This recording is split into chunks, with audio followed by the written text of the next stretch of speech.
Hello, welcome back to the Tears of Fire podcast, the podcast where I go over The Last Dragon Chronicles by Crystal Lacey. We'll be covering chapters 8 through 12 in today's episode of the third book, Firestar. Sorry it took me a while to get out there. I hope you all had a safe flight in and hit no turbulence. With that being said, let's get into the show.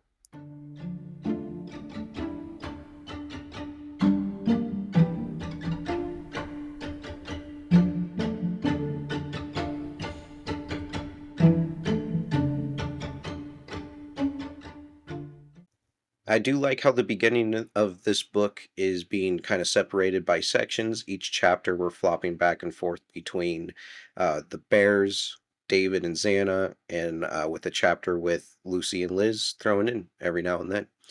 This one, chapter 9, Strange Goings Ons, actually starts back in Wayward Crescent with Liz and Lucy. There's nothing going on in the dragon's den. It's completely still, very quiet. All the dragons are resting, and there seems to be a little commotion going on in the chimney. Nobody notices or seems to be aware that there's a new dragon in the room. The book says that this dragon is invisible and very quiet, hard to hear. The only way that it's visible is by the outline of some of the soot and smoke that's layering the dragon from the chimney. This dragon is very, very stealthy. He first flies over to Grockle, the dragon that they were trying to bring back fully to life, being the first real dragon in forever in book 2. He's still laying in a circle, all stoned up, not necessarily dead, but also not alive.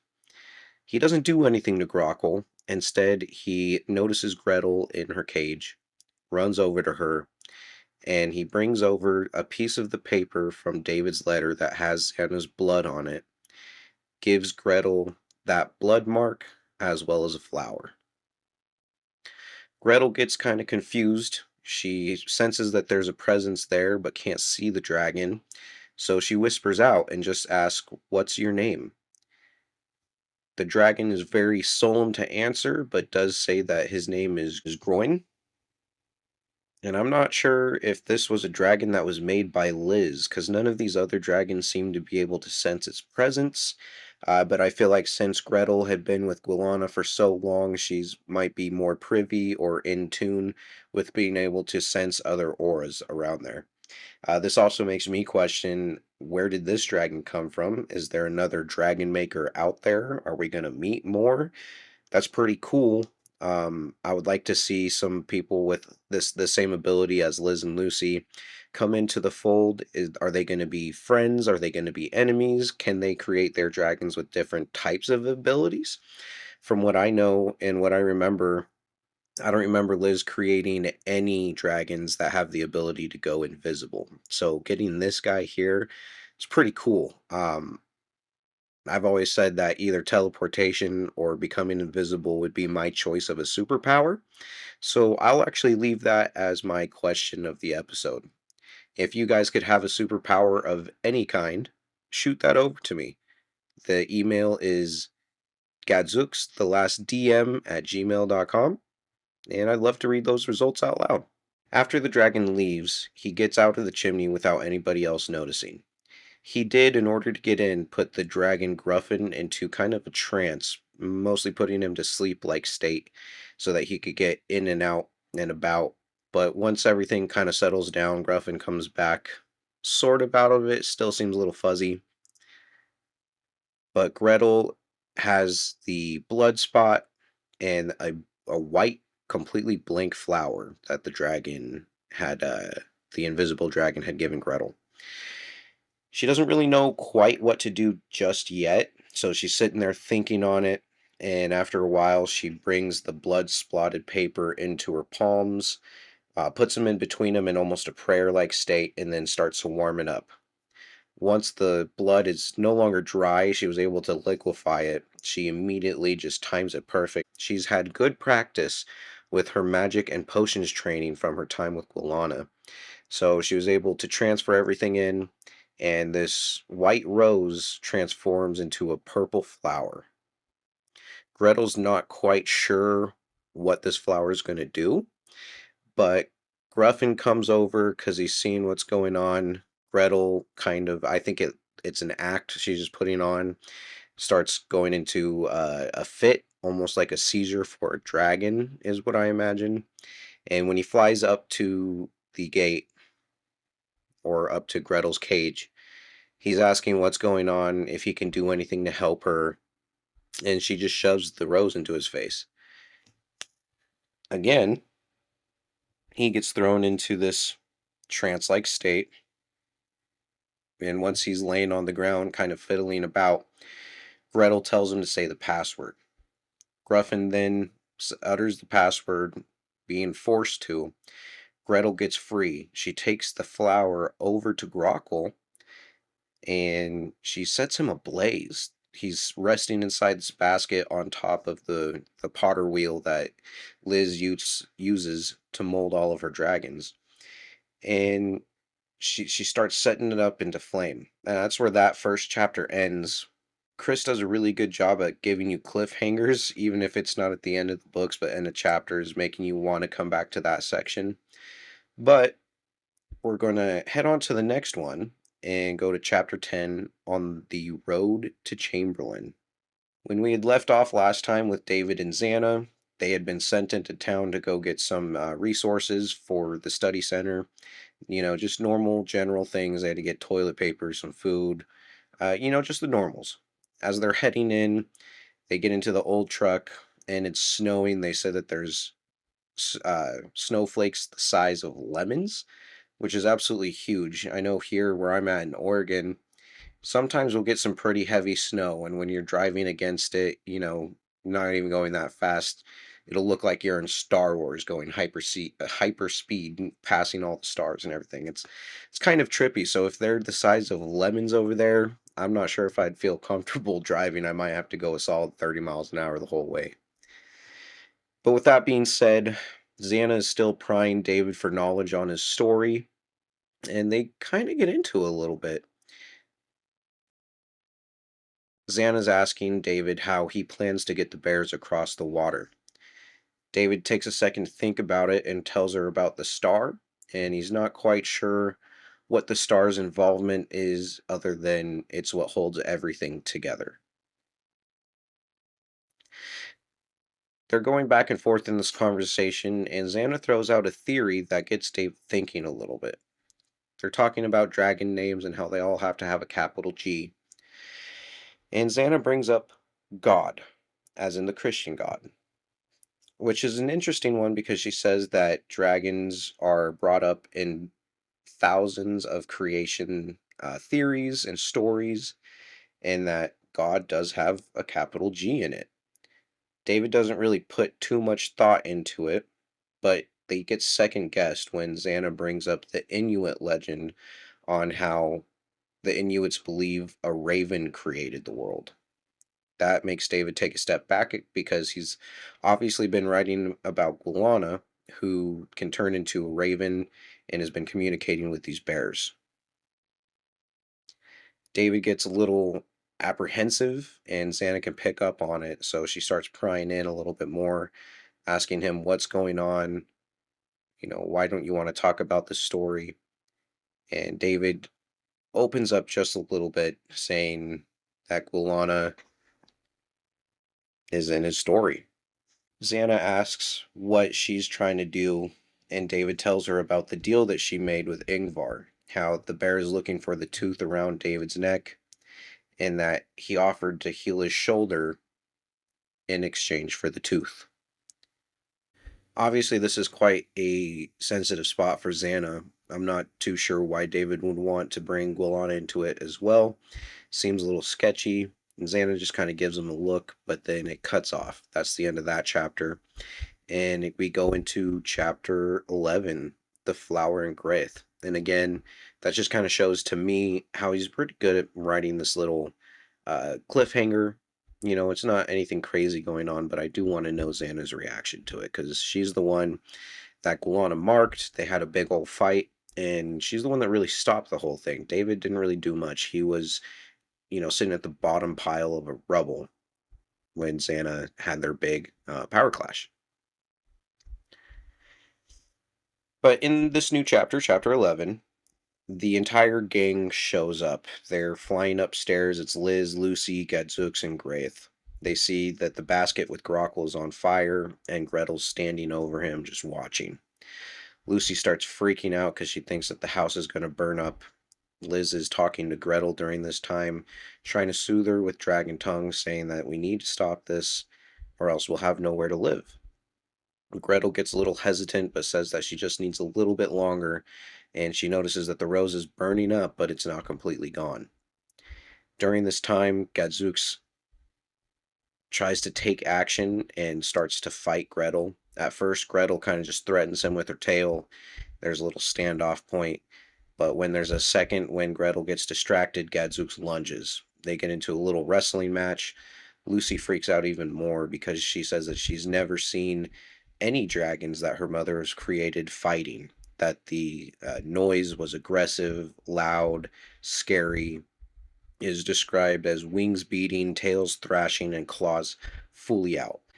I think that would be a pretty cool fight to see. I know these are mini clay dragons, but anytime you can get a duel between these winged beasts would be fantastic. Whether it's a movie or a TV show, something visual would be fun.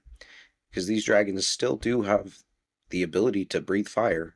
So I mean, it's not completely safe.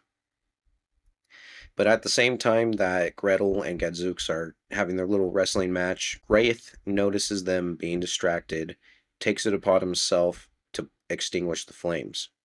Now, instead of putting it out by stomping it or smothering it or using a fire extinguisher, he just sucks in, as the dragons have the ability, to extinguish flames that way. But by doing so, he also takes in whatever potion or magic the flower was giving off when it was being burnt. When Gretel notices that the fire is out, she stops and throws Gadzooks off of the fight and starts pretty much cursing out the dragons, calling them all stupid penny kettle dragons. You don't know what you're doing. She knows that the flower is gone, so there might not be a chance to uh, to figure anything out. And Liz starts questioning her. How did you get out? What were you doing? And Gretel's answering honestly. She tells him about the invisible dragon. She doesn't know who sent him, but in order to get the origin of this magic and potion from the flower, you had to burn it all and ingest all of the flames. So she said that she wasn't able to get it. But then that made me wonder and think about Grith, because obviously he has some form of information. After Graith had sucked in all the flames, he was starting to feel a little shaky, so he ran under the table where Liz does most of the molding for the new dragons and starts to kind of hide. When everything calms down, Liz finds him and picks him up because he's shaking and having a little bit of a fit.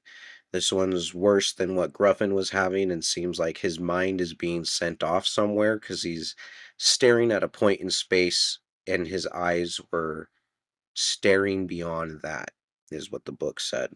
Liz tells Lucy to run and get a towel from the bathroom. She wants to wrap Graith up so that he doesn't damage himself in his little fit.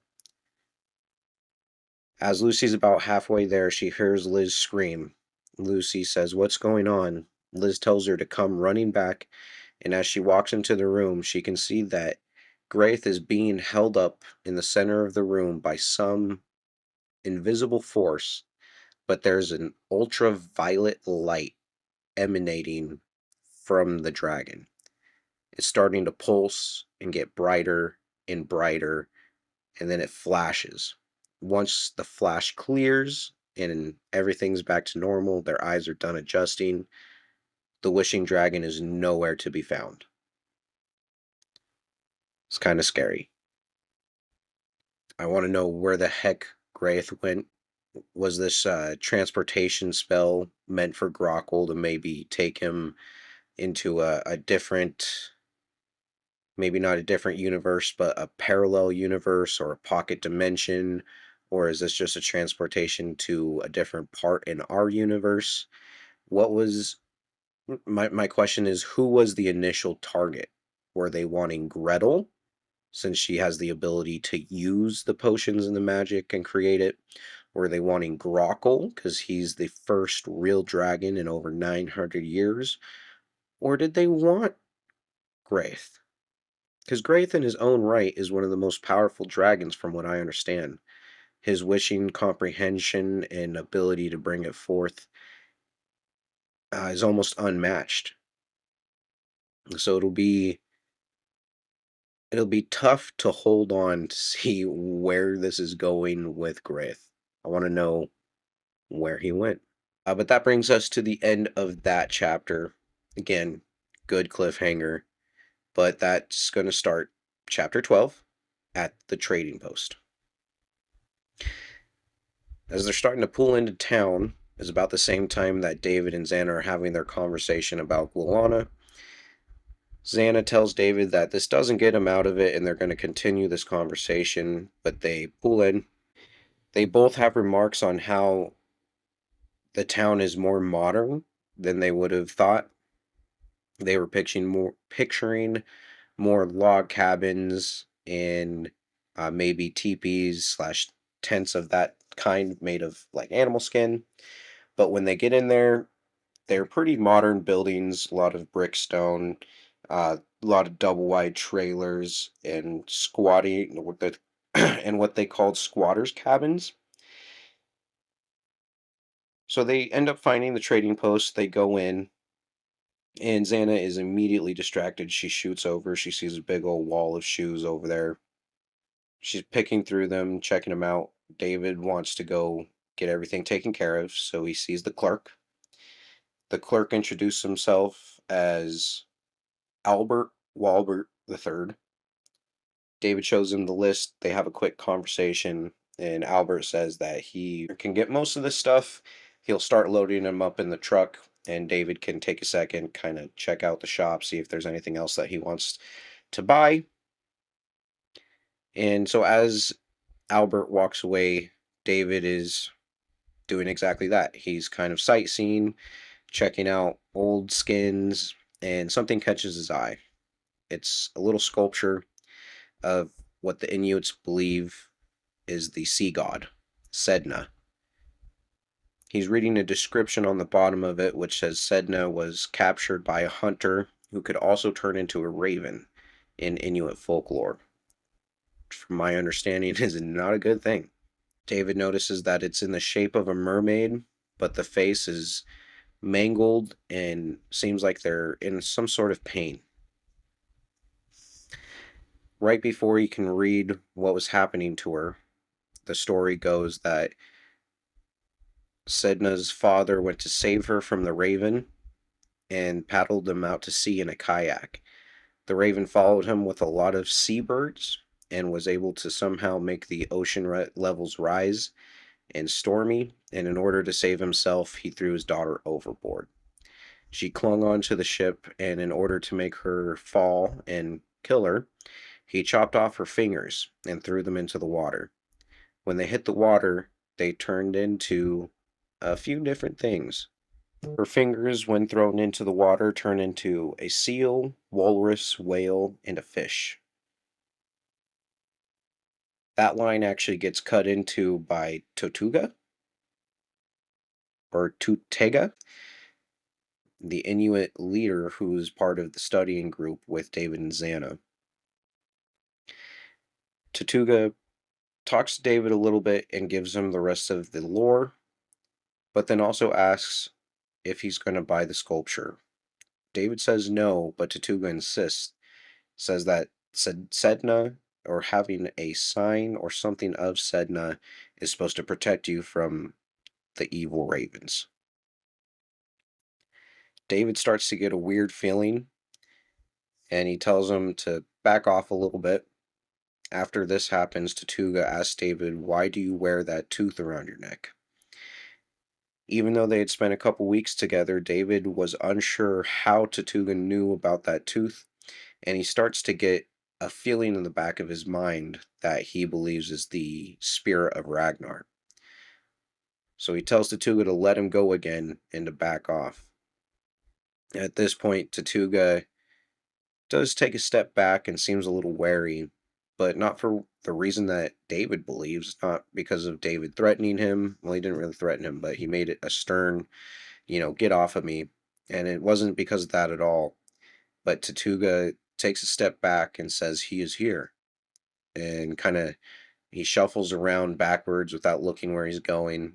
He bumps into a table, spilling all of the baskets and the contents within the baskets. And at that moment, too, Albert walks back in saying that he got most of the supplies and they only have blue cheese. And he says, "Oh man, just when you think that the streets are safe to walk." When they look back outside, David sees a big old polar bear that's starting to attack the back of the pickup. And that ends that chapter. Makes me wonder who this bear is, since David hasn't really written the story to get them across the water yet. This makes me feel like it's maybe just a random bear, because I know that we're dealing with a lot of magical bears right now, and they have a lot to do with the story. But not every bear is going to be magical or have the connection, right? Obviously, there's got to be some normal bears in the world at some point. So my first thought was just that this is just a hungry bear looking for food, and if David is there getting general supplies, they're just loading up the back of the truck. Obviously the bear is going to be wanting that, and that's kind of shitty. Like, is David going to have to pay twice for that? It's not really his fault that the bear came up and attacked. That guy did go that guy and Albert did go and load them up for the truck for him. That's great service. That's awesome. But if you're going to charge me double for that, not cool, bro. Not cool at all. I'm sure the story will pick up once David and the bears are brought together, slingshotting the story forward and bringing us in connection with Graith as well. Is Graith going to show up somehow to David? We'll have to see. Join me next week. I appreciate you guys being here. Again, have a safe flight out and hit no turbulence.